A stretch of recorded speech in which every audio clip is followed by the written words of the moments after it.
In 30 BCE, the most powerful woman in the ancient world died. Within 50 years, her intelligence was erased, her political skill forgotten, and her legacy rewritten into a single word: seductress. This wasn't an accident. This wasn't how stories naturally change over centuries. Someone rewrote her on purpose. The question is, who? And more importantly, why did it work so well that you still believe it today? Let's start with who she actually was. Not the Hollywood version, not the Renaissance painting. The real person. Because once you see her clearly, what happened next becomes unforgivable. Cleopatra VII was Macedonian Greek. Her family, the Ptolemies, had ruled Egypt since 305 BCE, when Ptolemy I, one of Alexander the Great's own generals, seized the kingdom after Alexander died. For nearly 3 centuries, the Ptolemies sat on the Egyptian throne, spoke only Greek, governed in Greek, and never once bothered to learn the language of the people they ruled. They married within their own family to keep the bloodline Macedonian. They ran the country like an inherited business. Cleopatra broke every single one of those patterns. She spoke 9 languages. 9! Plutarch, the Greek historian who documented her life, listed them specifically: Egyptian, Ethiopian, Troglodyte, Hebrew, Arabic, Syrian, Median, Parthian, and Greek.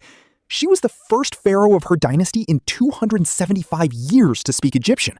Her own family had ruled these people for almost 3 centuries and treated their language like it didn't exist. She learned it. She spoke it in public. She performed religious ceremonies in Egyptian temples, not as a foreign queen, but as a living goddess. And she wasn't just a linguist. She grew up in Alexandria, the intellectual capital of the ancient world, the great library, the Museion. She studied philosophy, mathematics, rhetoric, astronomy. Ancient sources describe her not as beautiful, but as magnetic. Plutarch wrote it directly. Her appearance alone was not particularly remarkable. What was remarkable was her voice, her conversation, her presence. She could hold a room of scholars or generals with equal command. She came to power at 18, not peacefully. Her younger brother's advisors forced her off the throne. She fled into the desert, raised an army, and marched back. She was 21. Most rulers inherit power. She took hers back by force. For the next 2 decades, she ran the wealthiest kingdom in the Mediterranean. Egypt controlled the grain supply that fed Rome's armies. She controlled Egypt. She negotiated directly with Rome's most powerful generals, not from weakness, from leverage. She had the food. They had the swords. She understood exactly what that equation meant. We even have coins from her reign, actual physical objects she approved. They show a woman with a strong jaw, a prominent nose, a determined expression. She didn't put a beautiful face on her currency. She put an authoritative one. Remember that. It matters in a moment.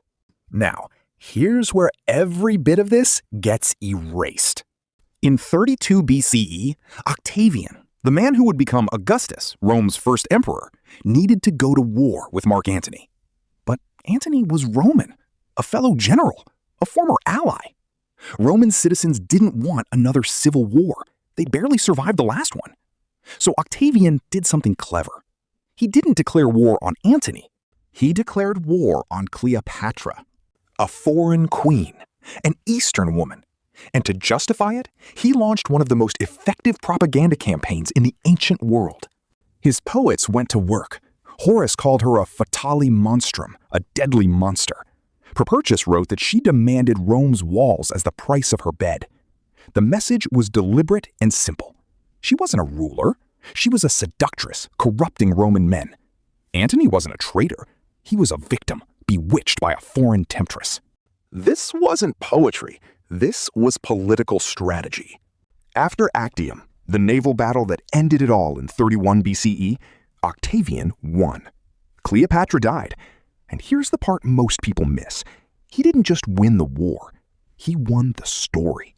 He commissioned histories. He funded poets. He shaped public memory with the same precision he used to plan military campaigns. Every account written under his reign carried one thesis. Cleopatra was a seductress who nearly destroyed Rome. The historians who came later inherited the lie. Plutarch, writing a century after her death, still acknowledged her intellect, but filed her chapters inside biographies titled Life of Antony and Life of Caesar, not Life of Cleopatra.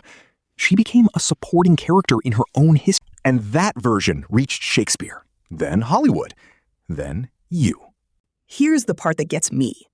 A woman who spoke 9 languages, who seized back her own throne, who ran the richest kingdom on earth for 2 decades, who chose to stamp authority on her coins instead of beauty. That woman had her entire legacy rewritten by the men who killed her. And the rewrite was so good, so thorough, so total, that 2,000 years later, the first thing you picture is Elizabeth Taylor in eyeliner. Octavian's poets have been dead for 2 millennia. Their version of Cleopatra is still the default. The Romans didn't just conquer Egypt, they conquered her memory. And we never even noticed. Subscribe for more new videos exploring the strange, forgotten truth behind the history you thought you knew.